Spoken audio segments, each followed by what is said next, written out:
delighted to be with you this morning. I'm a senior executive with Edtech, and we are one of your sponsors for today's program. I get the pleasure of introducing our keynote speaker. I have two tasks this morning. One is to share a bit about Edtech, a brief overview, and then two, to bring on our speakers. Edtech, as many of you know, is a company based here in Atlanta.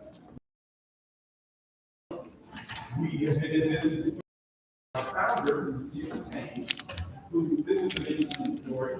Jimmy started her career after graduating from Georgia Tech with IBM. And 30 years later, she, hired her brother and her sister were her first two employees. And 30 years later, Edtech is, which is an organization or a company that is highly recognized in the Edtech space for K-12 solutions and services, and we are delighted to do so. Some of you in here are already customers of ours. If you're not, we have Edtech people who can sign you up. All right, so that's Edtech in a nutshell. What I've learned is our speaker who's going to be with us today, his background is much like mine. And that is having been a teacher, a principal, a chief of staff, and an associate superintendent. What you'll learn and what you'll hear from our speaker, Tom Murray, today, I want to get this right specific. So here's how Tom will be introduced to us. So here's Tom in a nutshell. After serving at the elementary and secondary levels as both a teacher and a principal, then at the district level, Tom now leads innovation at Future Ready Schools, which is a project of All for Ed in Washington, D.C. Tom has testified before the U.S. Congress, and that includes both the House and the Senate, as well as the White House and the United States Department of Education. He works with school districts throughout the country on how to implement student-centered learning. Now, get this. Tom serves as a regular conference keynote and has previously been named, and here's the impressive part, one of the top 100 influencers in education, one of the 20 to watch by NSBA, the National Global Edtech Leader of the Year. He's also been Education Thought Leader of the Year, and the Education Policy Person of the Year by the Academy of Arts and Sciences. Pretty impressive, right?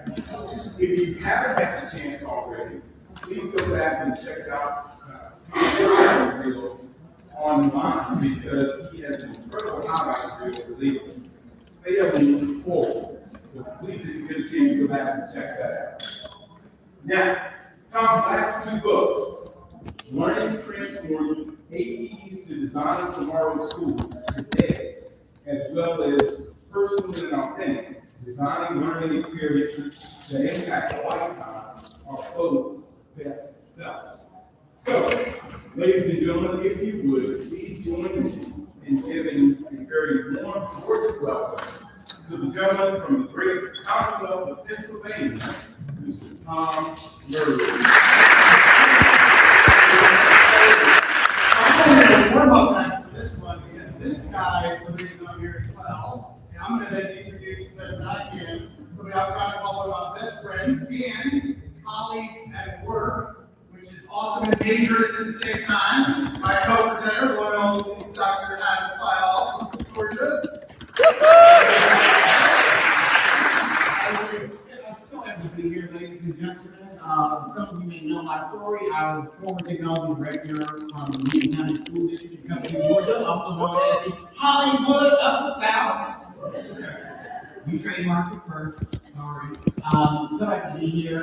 Some of you follow me online, some of you know my journey that I've had this year. You know, it's been a fun ride, to say the least. I didn't know I was going to be here, literally. But I am here and happy and healthy to be here sharing great information with us today on the work that we do. I had an opportunity to come to Future Schools to practice over my 2 years first. A lot of fun. We're going to have a really exciting session today, so hopefully everybody's going to get to learn. Hopefully we're going to have enough on screen for a short part. We're going to go over some really great strategies to utilize in your districts with technology. All right, so our session agenda, one of the things we're going to cover today We're going to talk about effective use of Edtech. This is something that's near and dear to my heart and to everyone else's. Tools for engagement and exploration. Now, when we talk about tools for engagement, what this session is not, what it's not is 60 apps in 60 minutes. Okay? That's not what this is, because we have 60 minutes. But we're not going to run through the kind of that. I no disrespect to change those kind of sessions, but I find those kind of lacking in nature because you get all these apps, what are you doing? The big thing we want you to think about is your curriculum in your district, your respective school, govern or have the need for technology? Because here's my thing, I'm a technology person, I love technology. But here's the thing, if your curriculum does not call for it, if your classroom instruction does not call for it, you don't need it. You might as well go one-to-one advocacy if that's what you need in your schools. So let's also think about, does our curriculum govern the need for technology? If we want the technology to be in our spaces, we also need to look at how we need to modify and adjust our curriculum practices of teaching and learning. Because our students have technology all the time. They're connected to technology all the time. Whether we talk about screen time, that's a conversation for another day. We want to talk about what they're doing to those devices, productive use of technology in those spaces. So hopefully we come out of the session with some of that information today. All right, so our focus will be on a future-ready framework. Some of you may be familiar with the future-ready framework. If you're not, definitely check it out there. Quick personal story with that. When I had my first work this job, I actually left Georgia, spent a little time in Kansas City, in Hickory Mills, South Kansas City. And I had the privilege to roll out one-to-one iPads in that district. I knew the strategies that I needed to roll out, but I needed a framework behind it. Because it's really great to say, oh, Adam thinks this. Nobody really cares what Adam thinks. You can't get profit in your own land. Sometimes you have to find the research behind what you want to do. And so I found the future-ready framework, and it was a perfect fit. It had gears around curriculum instruction and assessment, personal application learning, with infrastructure, with resources, with partnerships, data practice, time, so on and so forth. But for this session today, we're going to be focusing on curriculum, instruction, and assessment. Those are those big components. Because if your curriculum and instruction and assessment do not show that you need technology, then we got a whole lot of problems. You got a really expensive environment, and you're not getting done what you need to get done. So we're going to focus on that particular here today in this session. We're going to find out more. You can check out futureready.org/framework. You can find out all the resources that we have there for you today. All right, so question 2. How can we make sense of all of this? Anybody have any idea what that's a picture of? A lot of stuff, a lot of apps, a lot of programs that we probably have in our buildings, whether we know it or not. Because that's the thing, a lot of us have systems in place where we have decided to funnel the added applications that we have like classrooms or something of that nature. But sometimes it's hard to control every single application that an educator wants to use in their space. So how many apps are there? This is actually a study that was done. This is 22 data. This is 22. It says the average number of Edtech tools that's assessed each month per school district. Over 1,400. That's bananas. That's bananas. That's a lot of applications. Go even deeper with that. The average number of unique Edtech tools accessed per individual over an entire school year. 148 by educators and 143 by students. That is crazy. How many of you are parents as well? Parents and educators. That's hard to keep up with, isn't it? And we actually solved this stuff before during the pandemic. And I promise I will keep talking about pandemic during this discussion. But we saw a lot of applications out there, and the problem was that a lot of these wonderful companies decided to give us access for free, right? Oh, you can give access for free, and we're going to charge you for it later. And we've got all these applications in place, and then we've muddled up our environment with applications. So what we want to also look at with our programs and with our applications is streamlining that workflow. Do you have any duplication of programs? Because here's the thing, we can't be a master trainer on all of them. Anyone in the room responsible for training educators on tools? Okay, those hands up. Have you ever had a situation where a teacher asked you to help them with a tool and you already had a district tool that did the same thing? And you're like, come on, let's do this. And because there's so many things we can talk about as far as going deeper with that application, because if you actually use a tool that the district has picked out, you get a deeper understanding and actually do all the things that you want to do with it. But here's another question I want to pose to you as we're thinking about this. What are those tools that are district tools? Did you find out whether the teachers wanted those tools? Or did you pick it? When I say you, I mean we sit in our office sometimes and we decide this is what we're going to use. Did you get any student feedback? Oh, that's different too. Because here's the thing, go back to this number.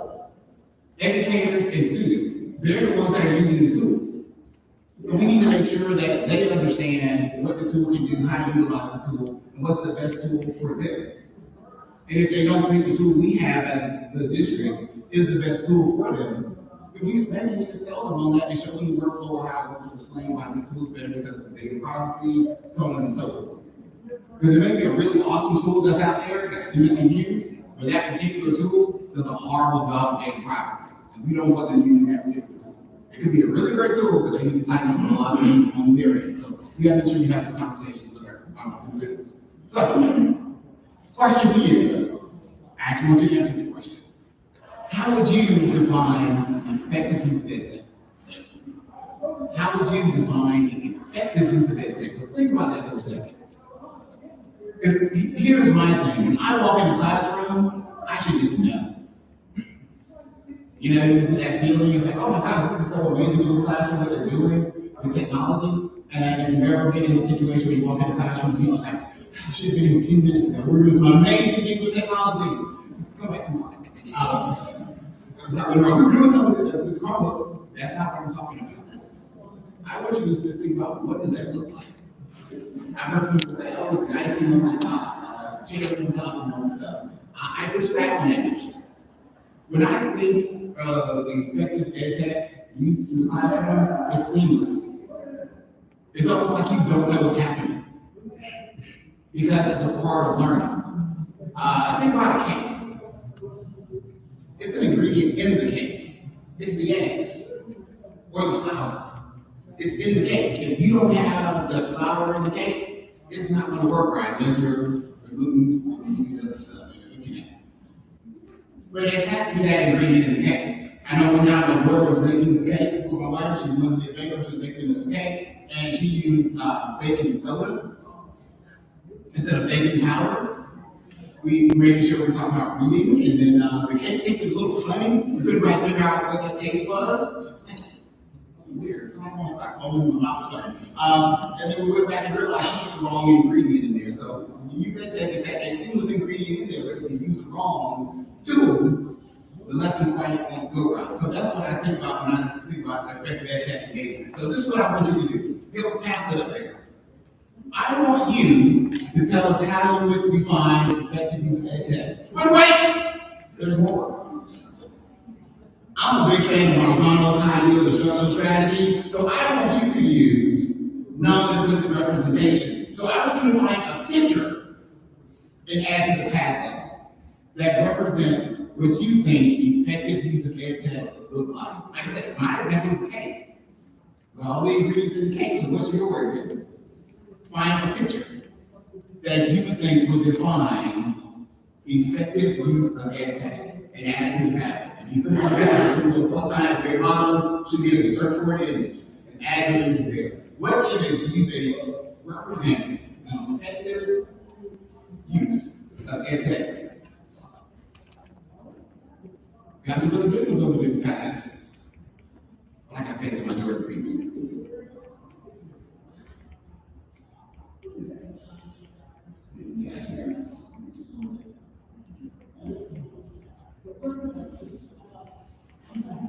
I see people coming into the Padlet.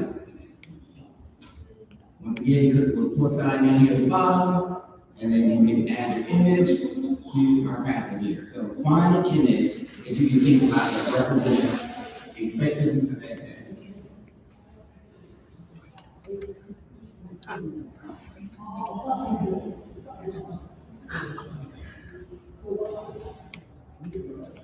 You got featureready.label/GaETC1, or you can scan the QR code there. And as you're doing this and thinking about this, this is something I strongly encourage you to work with your teachers in your district about getting them to understand what their definition of effective EdTech is. Because if you're having different definitions, it may make their job a whole lot more challenging if they're not making where you're making.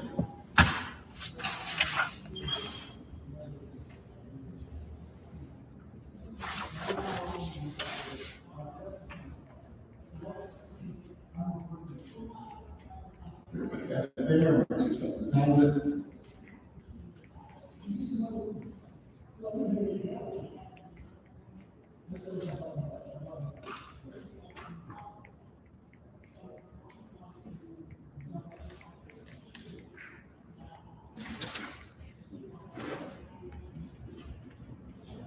Oh, that's good pictures coming in here, okay.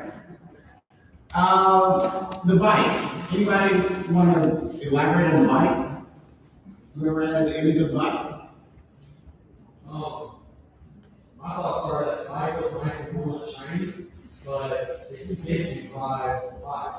It's the kids who drive the bike, and if you don't teach them how to use it, the bike's useless. So you can teach kids how to ride a bike. I like that one, I like that. I haven't heard that one before. All right. Light switch. I think it's light switch. Attentive swirl. That's a lot of things. 2024. Anybody light switch one? I think that's light switch one here.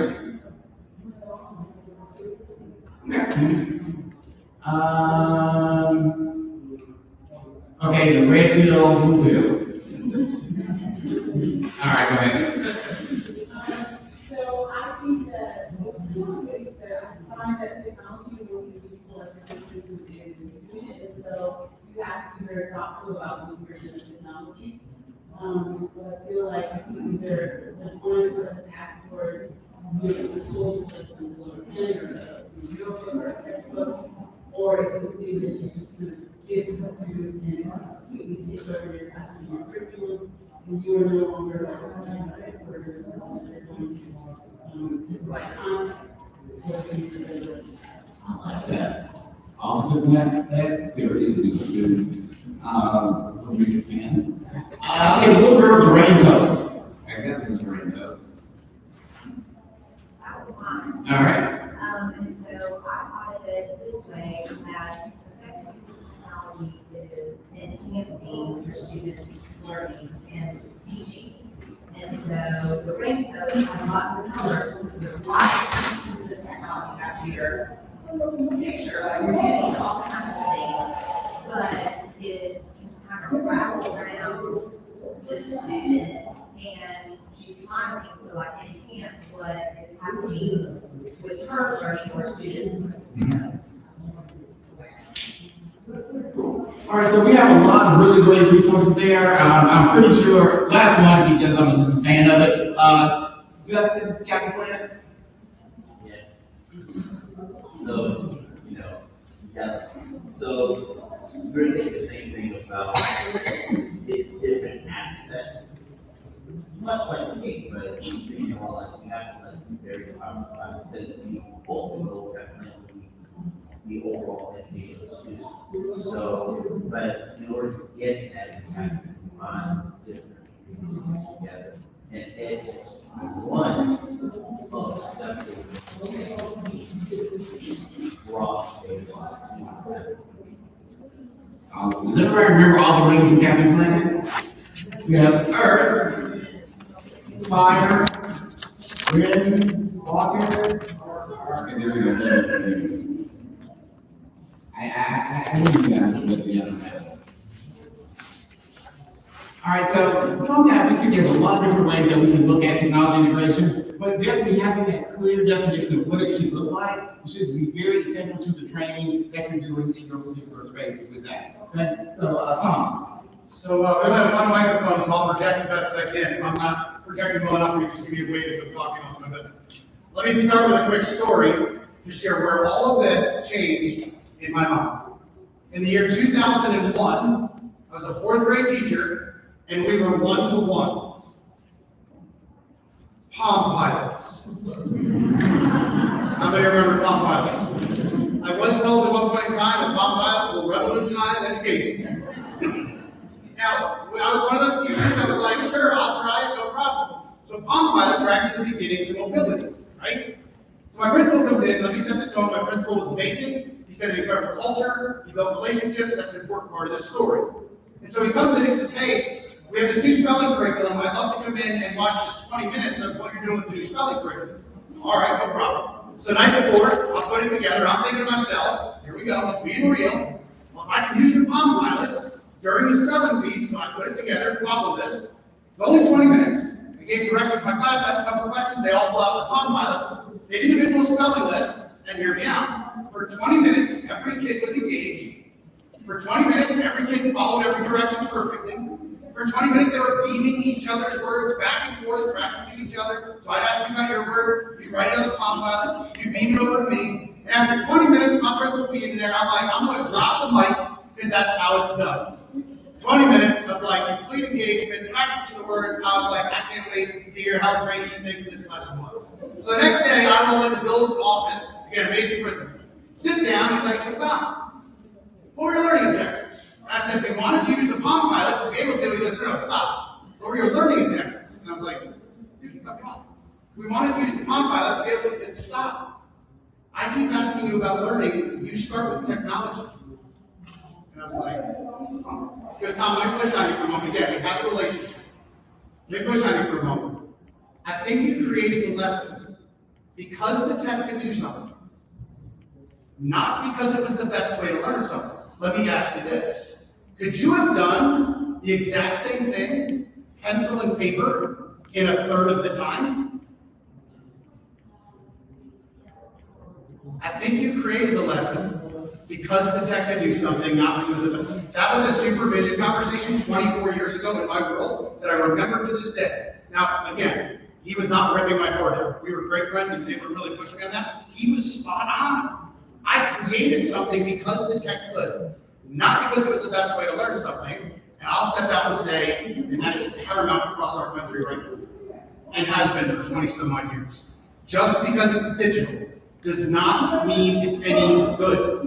We could be 100% digital, 100% using apps, and simultaneously 100% low-level learning, and it gets glorified on social media literally every day.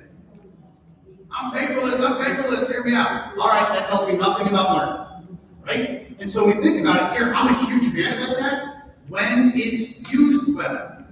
When it's not, it's a colossal waste of time, effort, and money. And we gotta be really very real on that. So what does the evidence show? What is it that actually works with EdTech? And so, pulling it from a research end, one of the pieces that I love to ask, and this is my last one, personal and authentic, working with a district, I'll often say, so tell me what kind of devices are in your classrooms. Oh, we have Macs, we have Chromebooks, we have this, we have that. Listen, in 2024, they're all great things. But I'll often then turn into, okay, that's not actually what it would be. Something like a Chromebook can be a pathway to unleash student genius. You've got the world at their fingertips. It can also be a digital worksheet storage hub. And if that's our case, it's actually not really even worth the money, right? It's not the device's fault how it's used. The technology is agnostic. And so we think through it here. What is it that actually works? So we did a research study at Future Ready a number of years ago with one of the top researchers in the world, Dr. Linda Darling-Hammond, maybe you know who she is. One of the most famous educational researchers. We studied with the cheater team at Stanford. What is it that actually works when we're using EdTech? Now we can spend hours on just this. I'm going to hit in like 3 minutes. The first piece is this notion of interactive learning. So understanding how much interaction is the child doing. I'm going to come back to that in just a moment. Number 2 is the use of technology to explore, to design, to create. Explore, design, create. That's eerily similar, by the way, to Webb's depth of knowledge, Bloom's taxonomy. Great teaching is great teaching with or without technology, right? And the third piece is the right blend of technology that is not talking blended learning. What that means is what great teachers have always known. What's right for one kid, one activity, it's going to be different than what's right for a different kid, different activity. So let me dive into these a little bit further. Let me go back to the interactive learning piece. This notion of consumption, overconsumption. Like if I tell my son he can stay on the couch and watch YouTube Kids for 24 hours a day, he would. Can he learn something? Yes. But it's going to be lower level stuff, isn't it?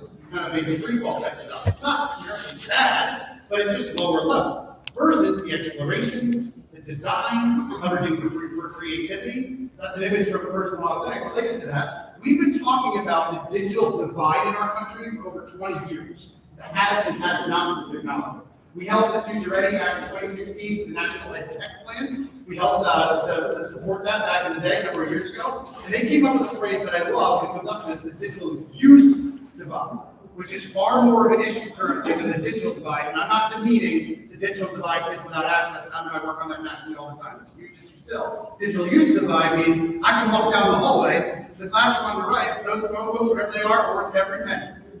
On the left, it's total waste of money. Because it's all about the use, right? And so with that, going back to the interactive learning, I love this visual. I often joke this is like the one thing out of Washington, D.C. Y'all should check out. The rest of you doing what you're doing. We work there, we can say that. So I love this visual. When you think about interactive learning, they contrasted passive use versus active use. Passive use is not inherently bad. We will do it. You cannot be active use 100% of the time. It is not possible. So passive use is that consumption based. I'm watching something. I'm reading a static web page. There's value there, but it's low level stuff. And here's the thing, the more time we invest in passive use, the more time we're investing in lower level learning. Contrast that with more active use, the creation, the design. Some examples, coding, immersive simulation, media productions, interactive with experts, global connections, design, peer collaboration. You cannot be active use 100% of the time. Admin in the room, put your hand up, how many admin in the room? Okay, all right, well, please don't walk into classroom and be there for 5 minutes and be like, oh, that was all passive use, and then we're right into we will do it, but we've got to be conscious of what is it that actually works. With that National Edtech Plan, the pretty most recent one in January, two other pieces, they called out the digital use divide again, but 2 other pieces that I just want to recognize many times for access is the access divide, the homework gap. Future Ready back in COVID, we at All for Ed, we released the first state-by-state breakdown of students that did not have access during the pandemic, to kick off the pandemic. And we found 16.5 million children in our country, disproportionately our Black and brown kids, did not have internet access at home. Now, here's the thing, and working for Future Ready and with districts all around the country about that issue since 2014, since we launched, there's districts prior to that cared about home access. Simultaneously, 70% of our teachers ask kids to do something digital at home. Process that. 70% ask kids to do something digital, 16.5 million couldn't. I wonder how many times a kid was sitting in a classroom and the teacher was like, what do you mean you didn't do that in Schoology last night? What do you mean you didn't answer the discussion questions? When you hit the real world, next year there's nothing. And they deduct points. I've never met a child that's like, I don't have the access at home. COVID hits and all of a sudden that becomes front and center. Want to know how your district really feels about equity? Do they take all the hotspots back? Now we recognize there's an issue, now we're no longer meeting. I get the budget constraints, we work on it there. But if we're asking kids to do something digital outside of school and they don't have access, we are putting kids in a really bad spot and happens every day. I beg you, if you're leveraging Edtech outside of school, always also say, hey listen, if we don't have what we need to at home or have that connectivity or how we phrase it as we get to know our kids, making sure, hey, I'm talking to you, come up with something different. You don't ever hold me next. Because this report is also practice, as I mentioned that. With that, they also talk about the design divide. And before we get to some tool pieces, which we will hear in a moment, this was called out in the last Edtech plan about the importance for teachers for training, the importance for the design time to do this well, because we spend so much time on the Edtech pieces and making sure that we're doing the training well. We can't be implementing all this stuff without making sure our folks have some training in that area. It's also really important to remember that the tech and the innovation just did that in that leadership, do not go hand in hand. So what we're going to do is I'm going to quick question. You're also from this point on, we're going to reference and actually go through a couple of tools. Listen, they're not the end all be all. They're things we've seen used 8 and 12, and just kind of give you a glimpses. It can be a pretty engaging tool. And then what we're also going to do is you will end today. I'm going to give you a list of 350 tools that have been curated by almost 2,000 teachers that have said these are my go-to tools for looking down my curricular area. Always got to be conscious of privacy. I'm going to give you that. You can have a copy of it and you can take a look at whatever it is. So here's what I want you to do, a quick conversation. When you think about your area, what's a favorite digital tool that you have for engagement? Right? Now, here's the other thing about engagement. Hear me out. You can be 100% engaged, like I gave you that story earlier. 100% of my kids are engaged, and simultaneously learning nothing. You can be 100% engaged and learning nothing. If we did math facts for the last 25 minutes here, I could have you all engaged, and you'd all learn nothing. Except for Adam, he's still working on his timetables, right? But you get my point, right? So you think about getting a quick partner conversation, 30 seconds, serve a partner, here's what I want you to say. One of your go-to tools for engagement is, and here's how you use it, just a value sentence with it. You have like 30 to 45 seconds. Turn to somebody next to you real quick. Quick conversation, go.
All right, so real quick, anybody want to share something real quick that they got from your neighborhood conversation tool?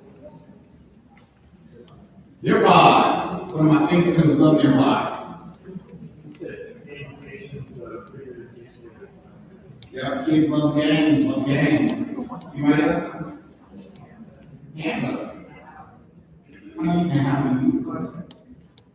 They created a document.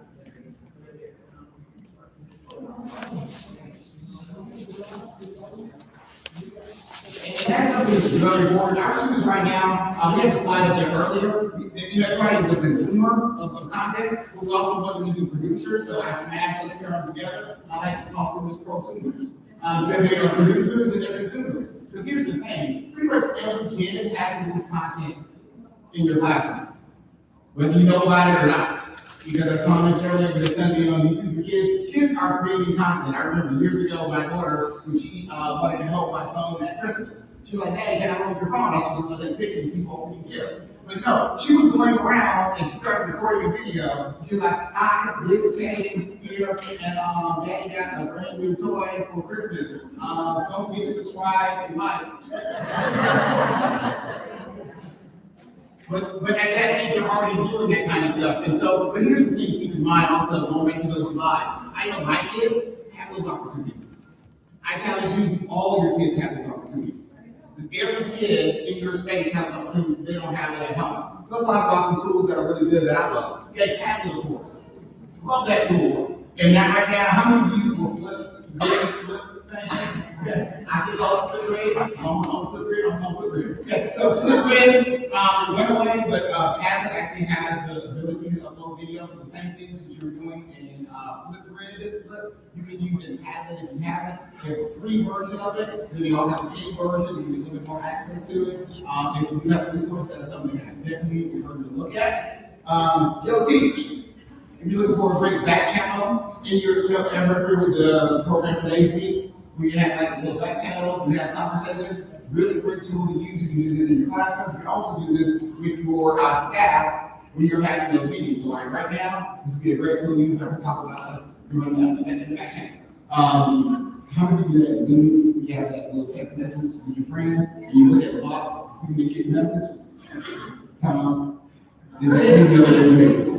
And he had a really great poker face, so he's, I don't know, he said it to me. He was like straight face, I don't know, that's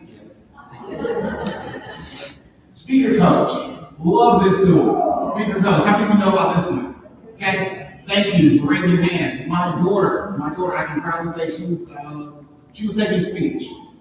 She had the whole Emma Flood and how I was, and she was having facts, all that fun stuff right there.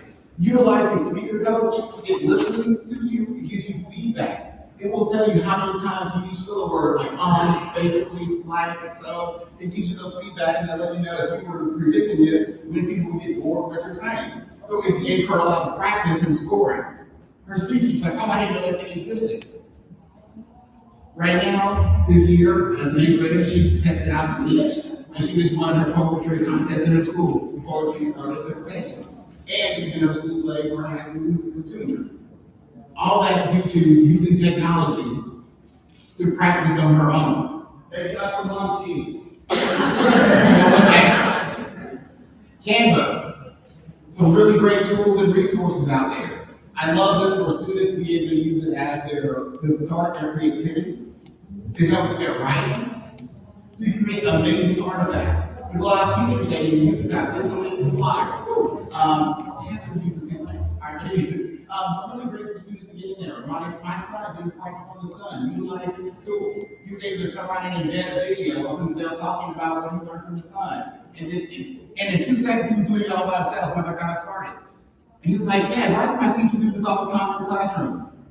That's the story for another day. But he was going in and he showed the teacher.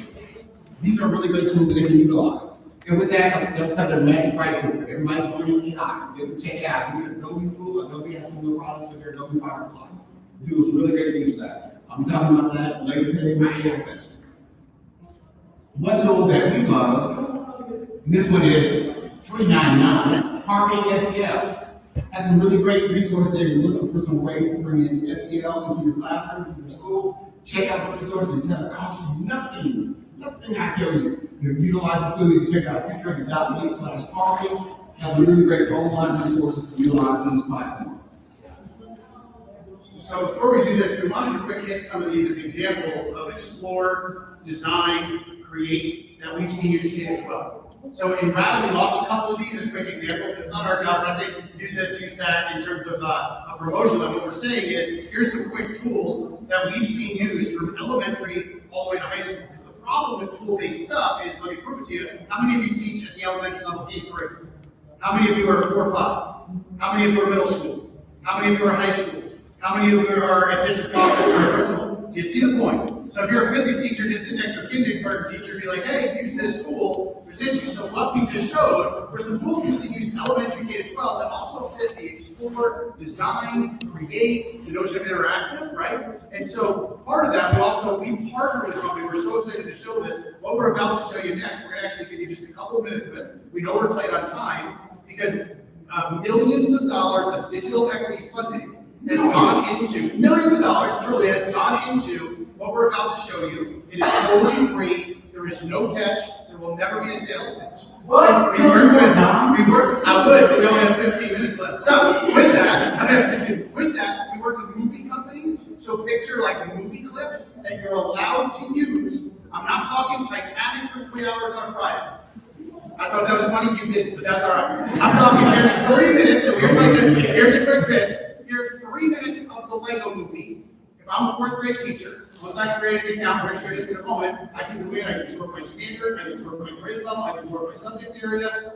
I go in, I'm teaching perimeter, I look at perimeter. Here's a 3-minute clip from the Lego movie. Think about what happens to kids if you're like, hey, has anybody remember seeing the Lego movie? Instant engagement. Right? Here's a 3-minute clip, and then by the way, here's a lesson plan you can download written by our partners at ASCD. Some of the best for curriculum and instruction. Here's standard, here's content, here's vocabulary, here's assessment. It's not trying to take over anybody's curriculum. They're great hooks, they're great high interest. So millions of dollars created this, never will be a sales pitch. We promise you that, we're proud to partner with that. I'm gonna turn it over to Adam to tell you about it because this is K-12. K-12 is a teacher-based tool. I'm glad you did teacher-based tool, also parent-based tool. How many of you have parent nights? One schools. And here's something when you do this, we all understand that it's very important that everybody's involved in this process. And it's a great tool to show parents. So, You show the link again to them to create an account. Sure. It's futureready.link/G3. So if you haven't done that right now, go ahead and take a couple moments. Do it, please. Futureready.link/G3. I know G3 is one of those weird words. Die before the E, tip after D, C, D, D, whatever. We promise there's no spam, we promise there's no sales pitch. Once you have a quick free account, all the stuff becomes available that you can see.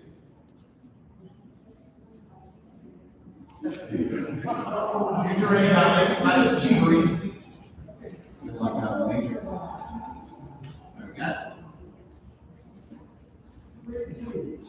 So here, the cool thing I love about it, you can sign in with your Google account, all the Googles.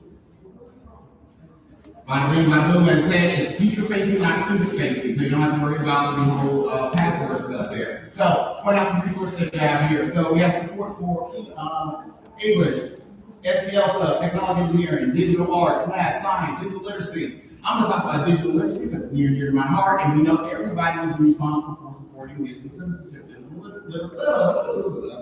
literacy. So clicking on that real quick, here's some really great units.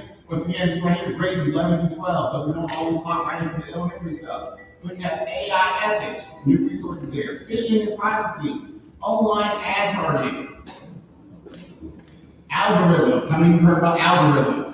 Hey, this is a great resource to teach kids about this stuff.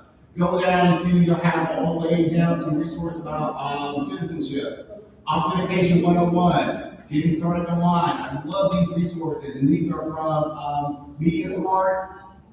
Go all the way down to grades K through 3, visual literacy. I'm gonna pick on this one real quick. Video games, managing screen time. This one is from Disney. You get an idea what's here. So you have the video clip, as Tom was mentioning. Welcome to a new era of learning with AT&T Achievery. Understanding new educational tools can be challenging. That's why we're excited to introduce our AT&T Achievery Guides on the Side, crafted by ISTE certified educators. These guides are your roadmap to utilizing the Achievery. All right, so we have our video clip there. Rich resources. Underneath the activity, you have your lesson. I can download my lesson plan. Have my ISTE standards, terms to know, parent resource, review, terms to know, teacher curation. Really quick and easy activity. Some of these things you can set up if you want to do a virtual assignment with your students. I know a lot of schools are doing those digital learning days. Really great, ready-to-make resource there. Now that's just on digital citizenship, but once again, I can go, I can filter by grade level, I can filter by the content. If I want to do something in math, once again, search math. Here we go. Unplug activities, or activity that doesn't require any internet to do. Also, computer science is coming up in December, so if you want to do something right here, kids can develop their own math game, following a short video clip and going through with the lesson plan here. You know, this lesson plan, have the activity, what the teacher will do, step by step, building it out, so any and everybody can do that. So I want you to take a couple of moments, that those who signed in, take a couple of moments and see if you can find a resource on the Achiever that can work in your space. Take a few moments, click around, see what you find.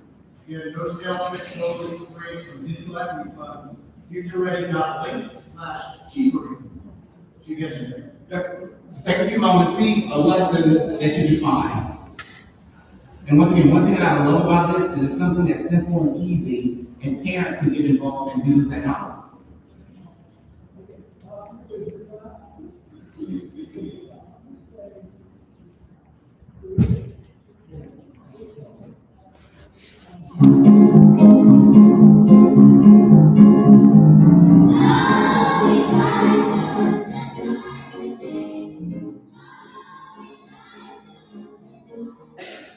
This lesson is called Songwriting with Parameters.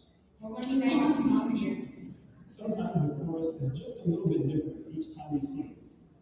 Do you remember "Oh MacDonald Had a Farm"? The chorus is slightly different for each end.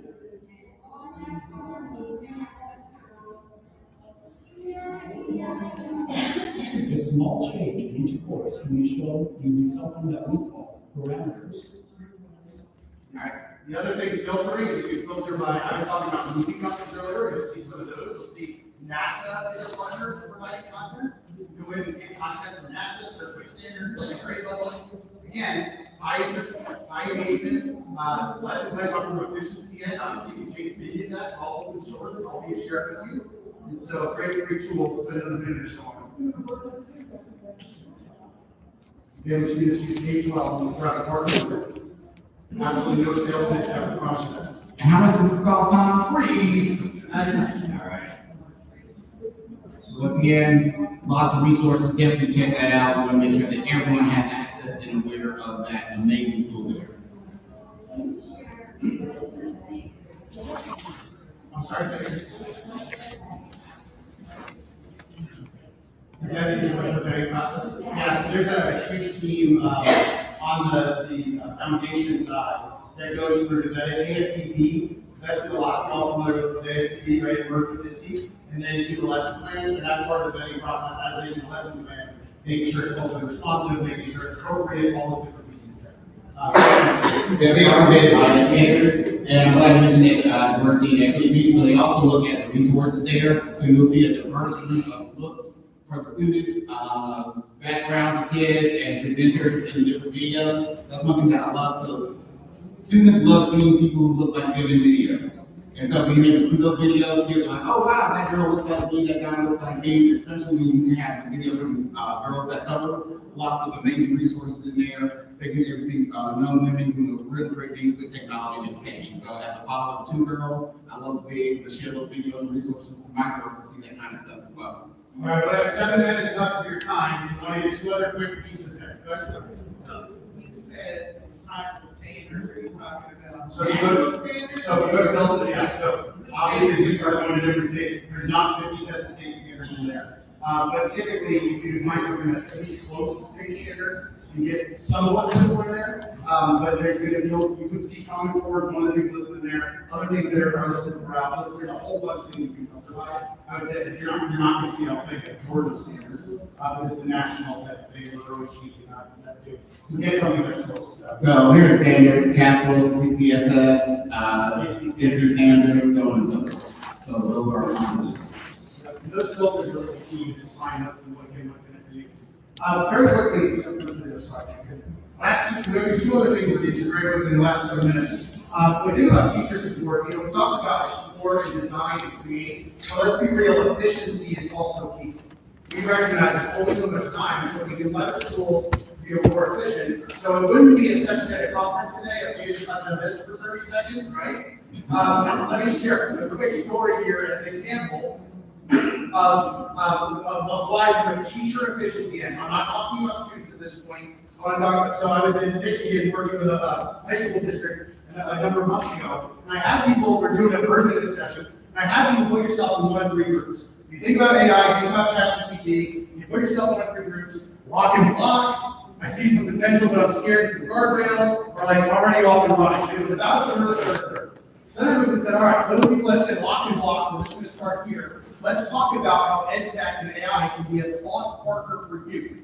How AI can make the best teachers even better. I said, so let's just do this. Can you amuse me for a couple of minutes? They said, sure. It was high school English. Any high school English teachers in the room? Let's be real. We understand why most high school English teachers are like, I don't want to see ChatGPT in the classroom. Not a single person in the world wants kids to go in, print it out, and hand it in. That's a waste of time. So we did this. I said, what if we just talk about it for you and how it can help? So I said, give me something, what grade level do you teach? They said, senior.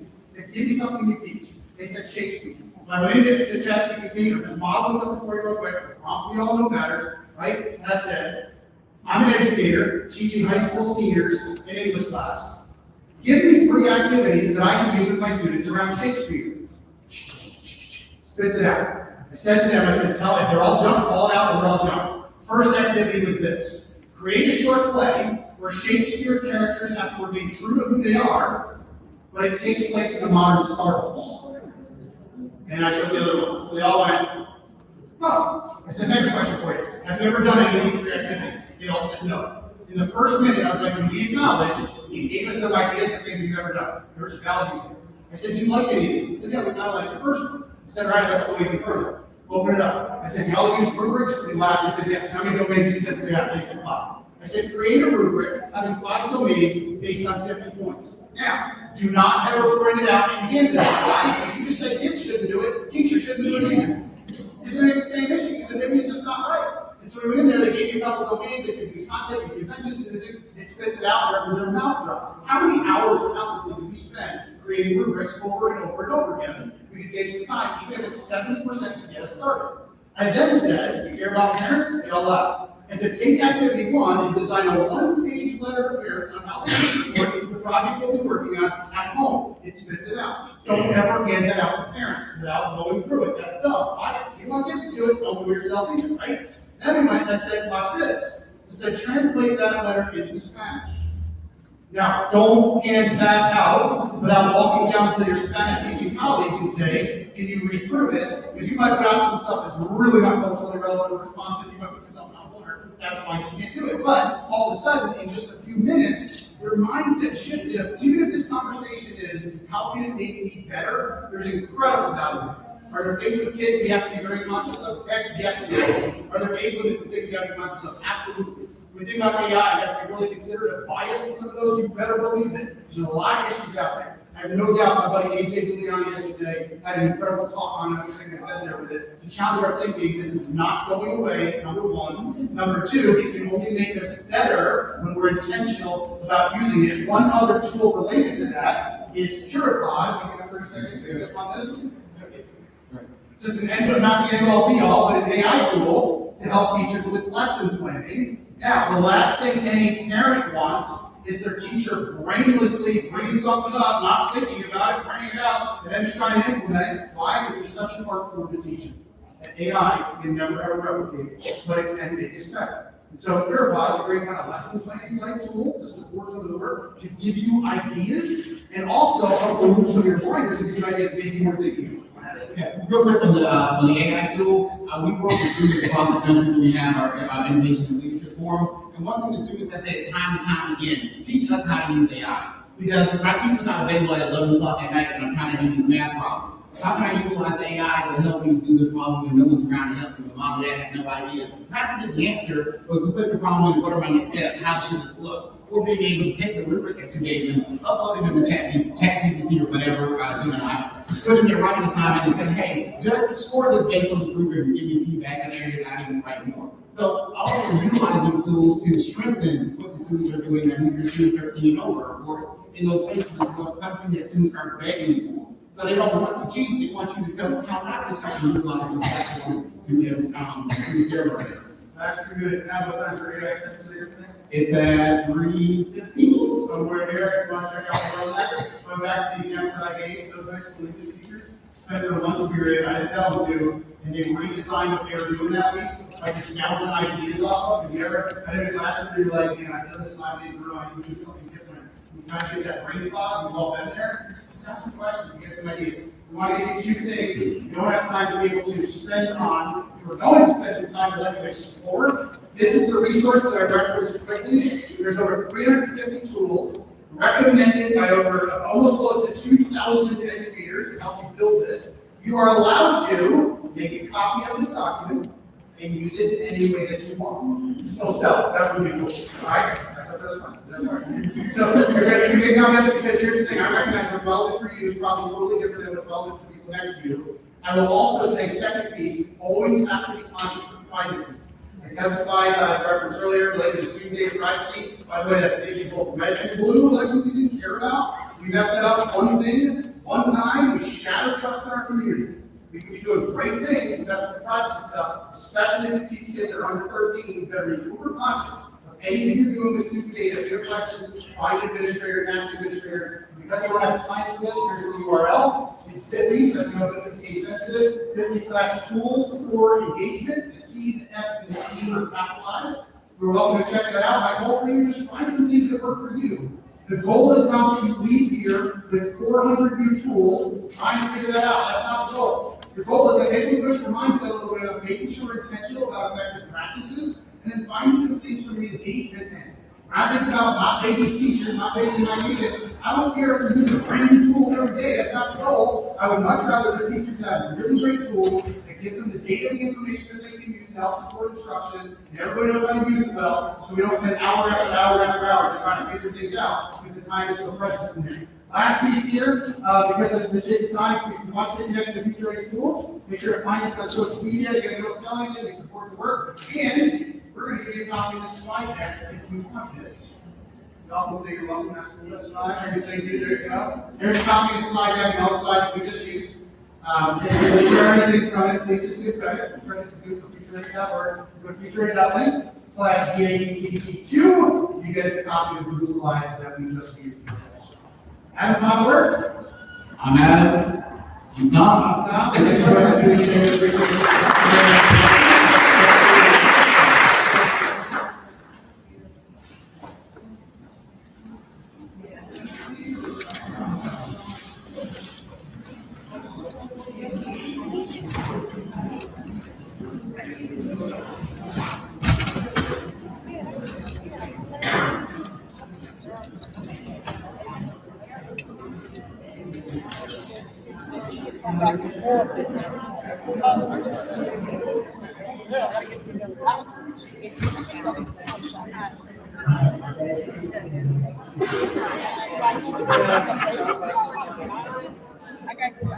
Hi. Just curious. Oh. Tree.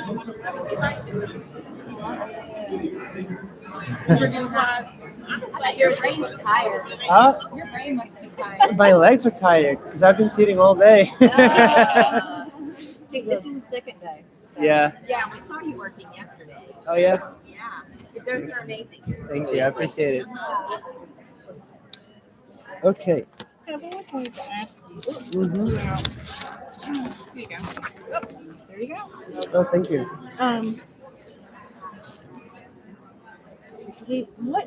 What is your preferred application? Is it like a Procreate or Yes. Procreate? Procreate. Okay. Yeah. Salon. I think it's 5 now. You Yeah. got a late lunch today. Yeah.